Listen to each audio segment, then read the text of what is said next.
Welcome to the SES Center's new podcast, Perspectives. We are a New Delhi based think tank, and this podcast is a platform for our researchers to discuss technology policy issues in an accessible format. In today's episode, we explore the Telecom Regulatory Authority of India's attempts at curbing spam or unsolicited commercial communication. We examine their latest directive and the telecom industry's response to it. Guys, I am sick and tired of receiving promotional messages and spam calls every day. I signed up to the Do Not Disturb list, and even despite that, I keep getting messages about buying car insurance or joining some coaching. And this is not even the extent of the problem, really. My aunt recently got a message which pretended to be from her bank. It gave her a link that opened a website that looked exactly like her bank's website. And it's asked her to give her banking details to verify her transactions and something of that sort. And this really makes me concerned about what we are doing with respect to spam and with respect to fraudulent messages that are being sent, because despite previous efforts, it seems to not have stopped. I recently saw that the Telecom Regulatory Authority of India had also issued certain directives which seek to target this problem more directly. Have you seen something about that? Yes, Gaurav. So the TRAI has been trying to curb this issue of unsolicited telemarketing and promotional calls or messages for a while now. This directive, this August directive, just builds upon their existing system. There is an existing system started like in 2018, where all telemarketers and commercial message providers had to register their names, numbers, what is visible to the consumer as a heading, and the template or a format of what message they're going to send out to consumers with the authority. But they have added a few more requirements now to the system. The directive states that it's not only the template of the message, but also if the message contains any links or downloadable files, that also has to be registered. And if it is not registered, then your telecom service provider cannot allow such a message to be sent out to consumers. The second thing they want telecom companies to do is uh, they should be ensure that there is traceability of messages, which telemarketer or business it originates from, and what is the entire chain of messages that reaches the consumer. There has to be traceability regarding that. Now, this is to ensure that there are no fraudulent links in messages that you mentioned. People who are not tech savvy may click on these links and suffer harm and loss. So, if the service provider can ensure that only registered links are sent out, that will have a layer of security for people now. Yes, I mean, I was also looking up these guidelines and I made the mistake of adding my number in one of the websites which claimed to have all the information. And I was bombarded with a bunch of calls from 140 numbers. And all of them were promoting all these websites where you can access content, again, go to coaching with their companies and all of that. So I think the new tried directives, which also regulate these 140 numbers, are very important. They have seen in the past that because the companies were set to register 140 numbers for promotional, transactional, and service messages. However, what has happened is a lot of miscategorization. So, for a lot of spam and promotional content, they'll get the numbers registered as service content or as any form of transactional content, which becomes a major issue because people just stop answering those calls in general, which also has a huge drawback for companies. So, it might seem annoying to receive all these calls, but some service and transactional calls are important. For, say, companies like your own telecom operators, sometimes you need those access to those messages and those the information that they're trying to get to you. But when the spam becomes a problem, is you stop answering these calls and the actual information that you might need and the companies might need to convey gets lost because of it. So the try has come about with these stringent measures where they will now order suspensions or blacklist messages if they seem to violate these directives. And I think that is a step in the right direction to curb this absolute menace of spam calls. Yeah, and I think that is very relevant. even telecom operators have issued some pushback on these regulations because they are citing a lot of operational difficulty really with respect to implementing these changes.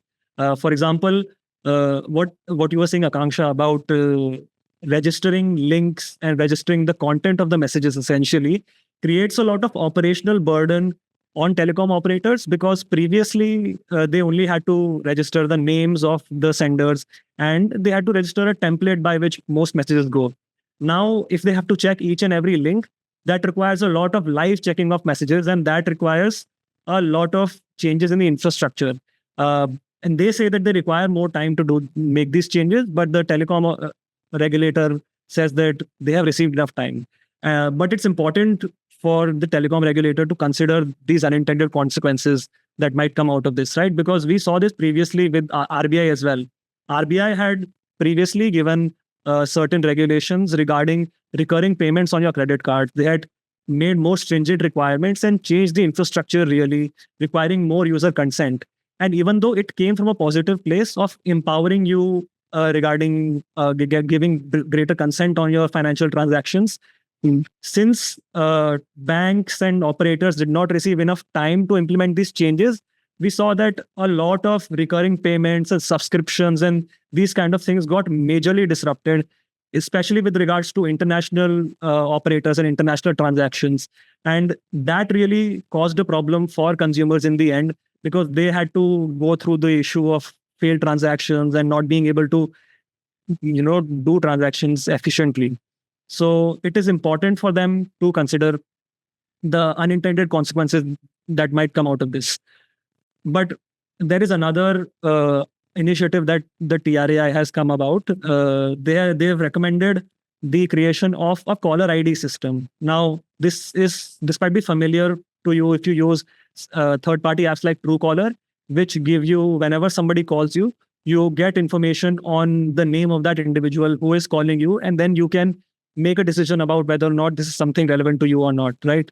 The issue with a third-party system like that is you are relying on crowdsourced information that comes from an app, and you are also, giving that kind of information in the hands of a third party, a giant database of individuals and their numbers. So that has some privacy implications as well. The TRAI says that telecom operators should come together and make this caller ID system by themselves. They should use the KYC details that you give during registering for a SIM. During getting a SIM, you give information on your identity with your Aadhaar card, etc. And this will give some verifiable proof to what the identity of the person who is calling is. This recommendation has started being implemented to a certain extent. There are limited trials being carried out in Mumbai and Haryana. But again, telecom operators are saying that even this is a little operationally difficult because this is not inherently compatible with our 2G and 3G networks. And that again raises issues on how this will be implemented if a majority of our country still relies on 2G and 3G networks to do this in the first place. Yeah, I think caller ID systems and basically line identification can really help with spam calls. But my concern is other countries' experiments with line identification haven't always been that successful. So, a very common theme that we see is stuff like spoofing getting more and more complicated and more advanced in terms of how it's done. So, prior to line identification mechanisms, of course, it was very easy to make spam calls or even fraudulent calls to everyone. Then, line identification technology came into being and regulations started implementing it. So, people started using different kinds of SIM cards which will mask identity. Then, around 2013 in India and similar timelines for other countries, these were banned. So, we could not legally mask our phone number, and we started, and then fraudulent actors started essentially making it seem like that the call was coming from a number which wasn't its actual place of origin. So as in when the line identification technology gets more intricate, we see them advancing further. Now we also have these actors calling from making robocalls or using AI to make calls where you don't know who you're speaking to, and they seem very authentic in the way they're made. And most of the time, there's no way to actually trace where this is coming from because of the number of masking and spoofing measures which are there. So, will these regulations be able to keep up as technology like this advances? How would that flexibility be incorporated into regulations? Would it be easier for the executive part of the state to come up with new directions, or would that in turn just complicate the over regulatory landscape? So I don't know how this would be managed, but this seems like something that needs to be addressed as well. Right, Chavi, there are issues about the existing system and the recommendations that the TRAI has identified itself. Like they have launched a consultation paper for public and stakeholder consultation, and they have mentioned that one issue that they deal with is they have to wait for consumers to complain against unregistered telemarketers and people sending promotional messages. And by the time a complaint is lodged, they've already sent out hundreds and thousands of such messages and calls. So, one recommendation they want to consider and have other people reflect on is some sort of a detection system where they can have some trigger thresholds where the number of phone calls to unique numbers and how short the call duration is can trigger a message being sent to the consumers, and the consumer can then verify that is this a person, another normal consumer who called me up, or was this a telemarketing call. So that way they can catch these unregistered and fraudulent callers before they contact too many people. And this is a recommendation they want stakeholders to consider and give their opinions about. But I feel like we are constantly playing catch up with the new ways that fraudulent actors come up with to use technology.